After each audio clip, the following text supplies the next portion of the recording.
هو الله الخالق البارئ المصور له الأسماء الحسنى يسبح له ما في السماوات والأرض وهو العزيز الحكيم.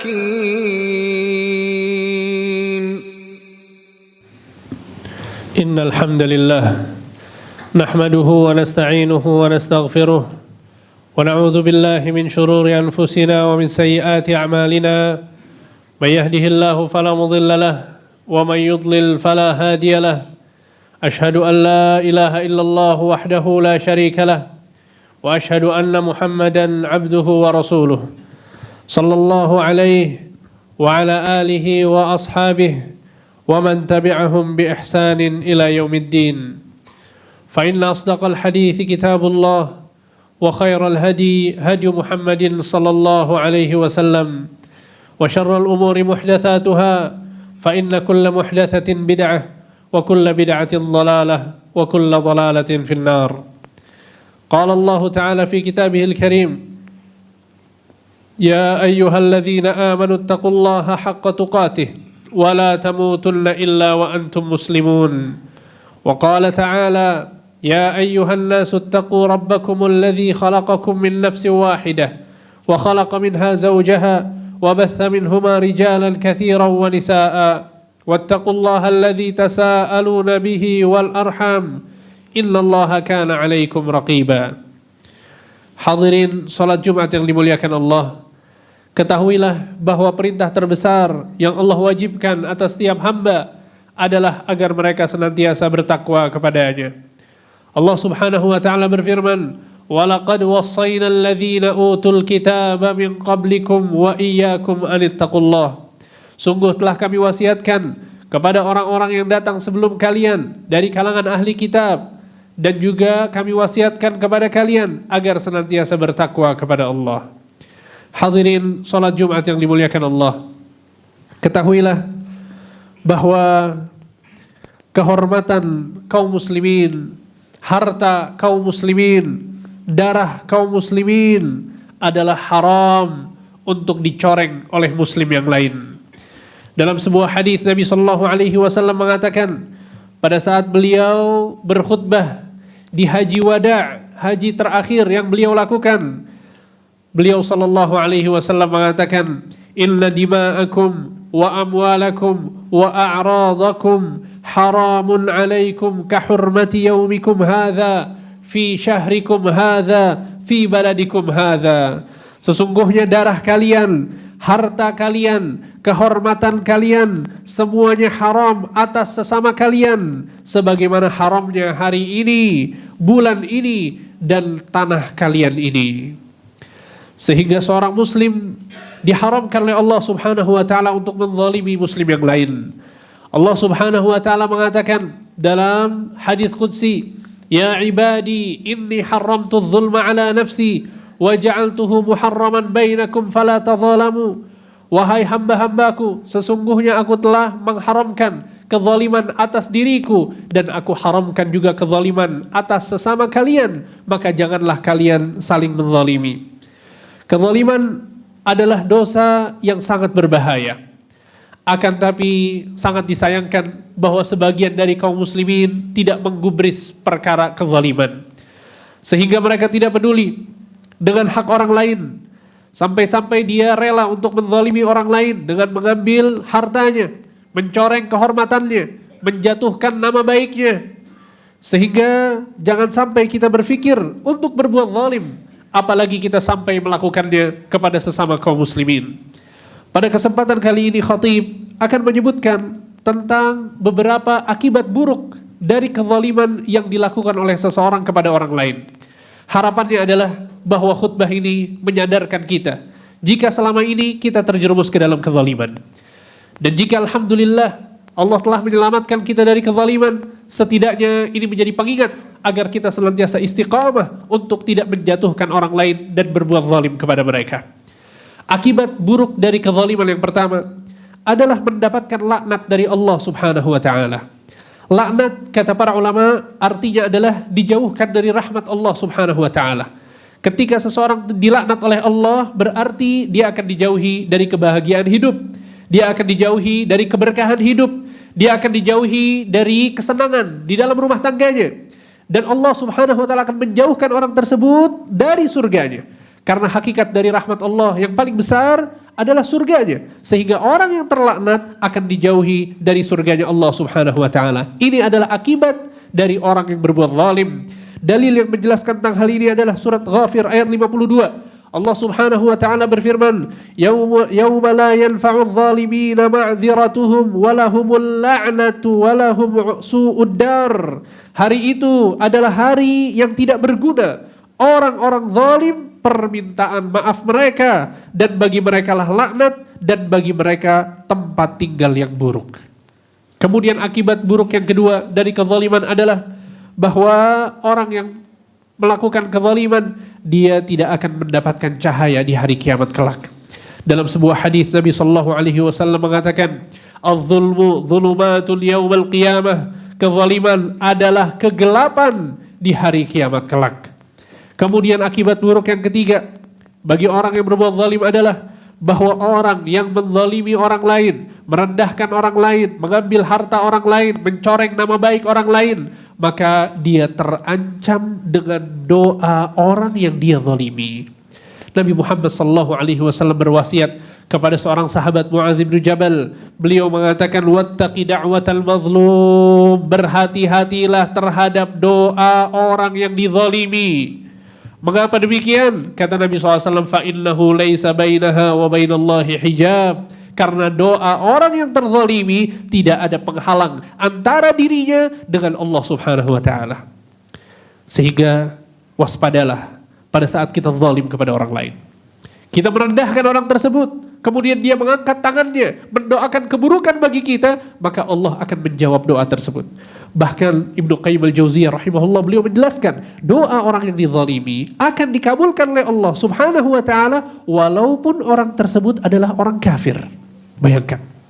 Karena Islam tidak membolehkan kita zalim kepada siapapun. Jangankan kepada manusia, kepada hewan saja kita haram untuk menzaliminya.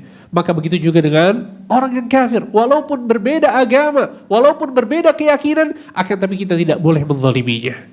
Menjatuhkan nama baiknya, atau mengambil hartanya, apalagi sampai membunuhnya, maka ini adalah kezaliman yang sangat nyata. Bahkan dalam sebuah hadis Nabi sallallahu alaihi wasallam mengatakan, man qatala mu'ahadan lam yarih raihatal jannah. Barang siapa yang membunuh orang kafir yang memiliki perjanjian damai dengan kaum muslimin, maka dia tidak akan mencium bau surga. La ilaha illallah. Bayangkan, padahal yang dibunuh adalah orang kafir, akan tapi Nabi mengancam. Karena itu adalah kezaliman orang yang membunuh orang kafir. Bukan dalam kondisi peperangan, orang tersebut mendapatkan jaminan keamanan dari kaum muslimin, atau ada perjanjian damai dengan kaum muslimin, maka dia tidak akan mencium bau surga. Kemudian akibat buruk yang keempat adalah bahwa orang yang zalim akan semakin jauh dari hidayah Allah subhanahu wa ta'ala. Kita gak bisa berharap banyak dari orang yang suka zalim. Jika dosanya adalah berkaitan antara dirinya dengan Allah, bukan berkaitan dengan manusia, bisa jadi hidayah lebih mudah baginya. Tapi orang yang suka memperlakukan orang lain dengan buruk, berkata kasar, kotor dengan merendahkan orang lain, atau mengambil harta orang lain, maka dia jauh dari hidayah Allah subhanahu wa ta'ala. Allah subhanahu wa ta'ala berfirman dalam surat Al-An'am ayat 21, atau dalam surat Al-Maidah ayat 51, Allah subhanahu wa ta'ala berfirman, innallaha la yahdil qawmadz zalimin. Sesungguhnya Allah tidak memberi hidayah kepada orang-orang yang zalim. Kata para ulama, maksudnya adalah bahwa jauh hidayah dari dirinya, walaupun bisa saja suatu waktu pada saat dia sadar, kemudian dia mendapatkan hidayah dan dia bertaubat kepada Allah subhanahu wa ta'ala. Kemudian akibat buruk yang kelima adalah bahwa orang yang zalim akan dijauhkan dari kebaikan dunia dan akhirat. Allah subhanahu wa ta'ala berfirman dalam surat Al-An'am ayat 21, innahu la yuflihul zalimun. Sesungguhnya orang-orang yang zalim tidak akan mendapatkan al-falah. Kata para ulama, maksud dari al-falah adalah keberuntungan dan kebaikan di dunia dan di akhirat. Kemudian akibat buruk yang keenam dari kezaliman yang dilakukan oleh seseorang adalah bahwa orang yang zalim akan mendatangkan bencana dan petaka kepada dirinya, bahkan kepada orang-orang yang ada di sekitarnya. Perhatikan ayat berikut dalam surat Al-Hajj ayat 45. Allah Subhanahu wa taala berfirman, "Faka'ayyim min qaryatin ahlaknaha wa hiya zalimah fahiya khawiyatun ala 'urushiha wa bi'rin mu'attalatin wa qasrin masyid." Kata Allah Subhanahu wa taala yang artinya, betapa banyak kota yang kami telah membinasakannya, yang penduduknya adalah orang-orang yang zalim. Maka tembok-tembok kota itu roboh menutupi atap-atapnya, dan betapa banyak pula sumur yang telah ditinggalkan dan istana yang tinggi yang kosong. Sehingga ini adalah 6 akibat buruk dari kezaliman yang dilakukan oleh seseorang kepada orang lain. Kemudian akibat yang ke-7 yang diancam oleh Allah dan Rasul sallallahu alaihi wasallam kepada orang yang berbuat zalim adalah bahwa orang yang zalim dia akan kehabisan pahala dan dosa-dosanya akan semakin bertumpuk. Sehingga orang yang zalim adalah orang yang bangkrut di akhirat kelak. Rasulullah sallallahu alaihi wasallam pernah bertanya kepada sahabat-sahabatnya, "Atadruna manil muflis?" Tahukah kalian siapa orang yang bangkrut? Maka para sahabat menjawab, "Al-muflisu fina man la dirham lahu wala mata'." Wahai Rasulullah, orang yang bangkrut di antara kami adalah yang tidak memiliki harta dan tidak memiliki aset. Dia nggak punya harta, tidak punya kendaraan, tidak punya rumah, tidak punya tanah, tidak punya apapun. Ini yang dijawab oleh para sahabat Nabi radhiyallahu anhum wa ardhahum tentang orang yang bangkrut. Tapi ternyata maksud bangkrut yang disampaikan oleh Nabi sallallahu alaihi wasallam bukan tentang perkara harta, akan tapi tentang perkara yang lebih bernilai dari harta. Nabi sallallahu alaihi wasallam menjelaskan, "Innal muflisa min ummati ya'ti yaumal qiyamah bi salatin wa siyamin wa zakah." Sesungguhnya orang yang bangkrut dari kalangan umatku berarti dia adalah muslim, dia adalah mukmin. Yang bangkrut yang dikatakan oleh Nabi, kata Nabi, adalah orang yang datang di hari kiamat kelak dengan membawa pahala salat, membawa pahala puasa, membawa pahala zakat. Allahu Akbar. Ini menunjukkan bahwa orang ini adalah orang yang soleh. Dia adalah orang yang salat, dia adalah orang yang sedekah, dia adalah orang yang zakat, dia adalah orang yang berpuasa. Dan yang menarik di sini adalah bahwa salat, sedekah, puasa, zakat yang dilakukan oleh orang ini pada saat di dunia diterima oleh Allah Subhanahu wa taala sampai berbuah menjadi pahala di hari kiamat. Karena tidak semua amal soleh itu diterima. Tapi orang ini, amal soleh yang dia kerjakan di dunia diterima oleh Allah sehingga berbuah pahala di hari kiamat kelak. Ini berarti orang ini saat melakukan amalan-amalan tersebut, dia melakukannya dengan ikhlas dan sesuai petunjuk Nabi sallallahu alaihi wasallam. Karena itu adalah 2 syarat diterimanya amal soleh seseorang.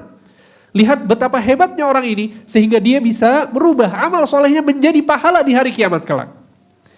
Tapi yang miris adalah Nabi sallallahu alaihi wasallam mengatakan, "Wa ya'ti wa qad syatama hadza." Akan tapi orang ini suka mencela orang lain. Wa qadzafa hadza, suka menuduh orang lain dengan tuduhan dusta. Wa akala mala hadza, orang ini suka mengambil harta orang lain. Wa safaka dama hadza, menumpahkan darah orang lain. Wa daraba hadza, dan memukul orang lain. Intinya adalah orang ini adalah orang yang zalim. Apa yang terjadi? Kata Nabi SAW, "Fayu'ta hadza min hasanatih wa hadza min hasanatih." Maka pahala-pahala yang sudah dia dapatkan diberikan kepada orang-orang yang pernah dia zalimi. Ada orang yang pernah dicaci, mendapatkan pahala sholatnya. Ada orang yang pernah dipukul, mendapatkan pahala puasanya. Ada orang yang pernah dighibah, direndahkan, dicoreng nama baiknya, maka diberikan pahala zakatnya, dan begitu seterusnya.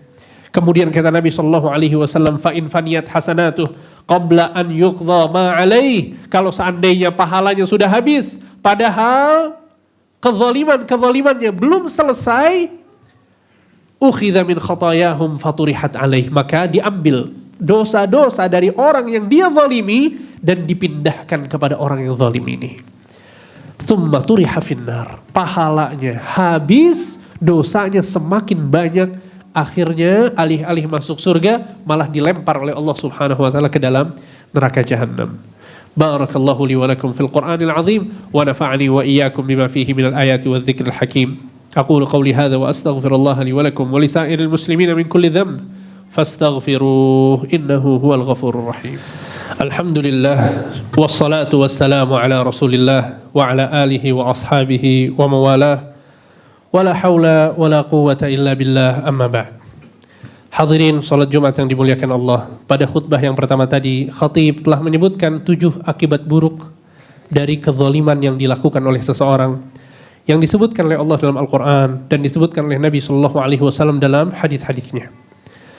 Kalau ternyata qaddarallahu wa ma syaa fa'al, takdir Allah menentukan bahwa kita pernah berbuat zalim kepada orang lain.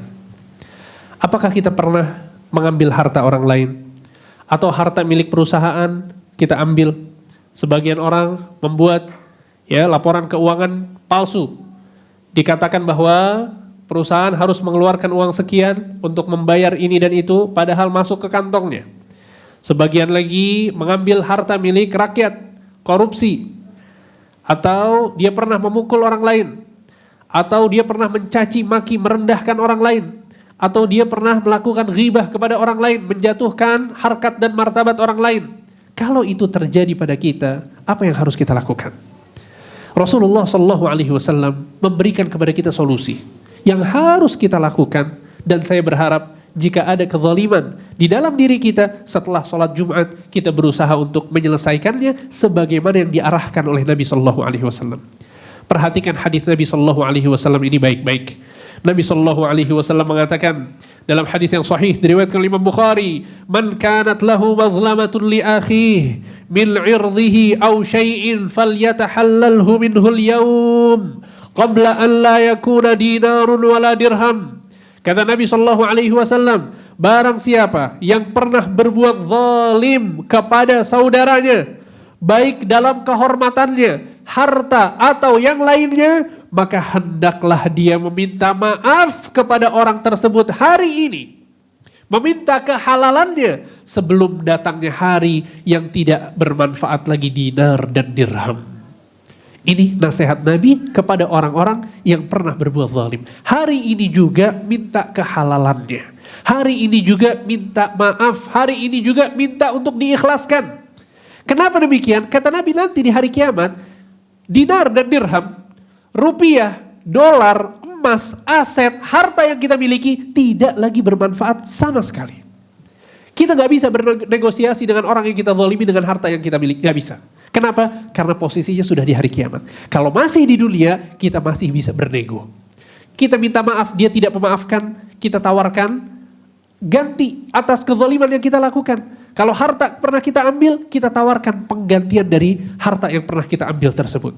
Kemudian Nabi SAW mengatakan, "In kana lahu 'amalun shalih ukhidha minhu biqadri mazlamatih." Kalau dia punya pahala di hari kiamat kelak, maka pahalanya akan diberikan kepada orang yang pernah dia zalimi, orang yang pernah dia ambil hartanya, orang yang pernah dia jatuhkan kehormatannya. Wa illam takun lahu hasanat. Kalau seandainya dia tidak memiliki pahala, ukhidha min sayyiati sahibih fahumila alaih, maka orang yang dizalimi tersebut dosa-dosanya akan dipindahkan kepada orang yang zalim. Sehingga berhati-hatilah jamaah sekalian dari kezaliman, bertaubatlah dari kezaliman, dan jangan pernah berpikir untuk berbuat zalim. Bahkan seorang ulama yang bernama Sufyan Tsauri rahimahullahu ta'ala, seorang tabi'in yang mulia, beliau mengatakan satu perkataan yang sangat bagus yang penting untuk kita renungi bersama. Sufyan Tsauri mengatakan, "In laqitullaha bi 70 dzamban fima bainaka wa bainallah ahwanu 'alaika min an talqahu bi dzambin wahidin fima bainaka wa bainal ibad."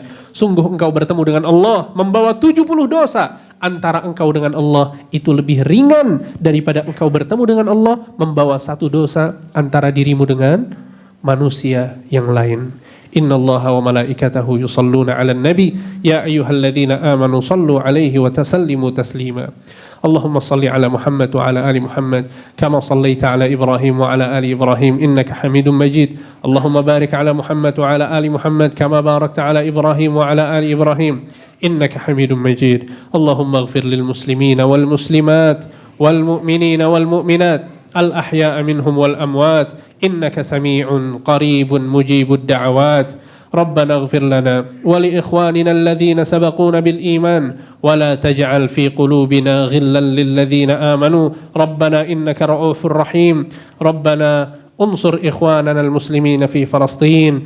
ربنا انصر إخواننا المسلمين في فلسطين. ربنا انصر إخواننا المسلمين في فلسطين. ربنا لا تزغ قلوبنا بعد إذ هديتنا وهب لنا من لدنك رحمة إنك أنت الوهاب. ربنا آتنا في الدنيا حسنة وفي الآخرة حسنة وقنا عذاب النار وأقم الصلاة.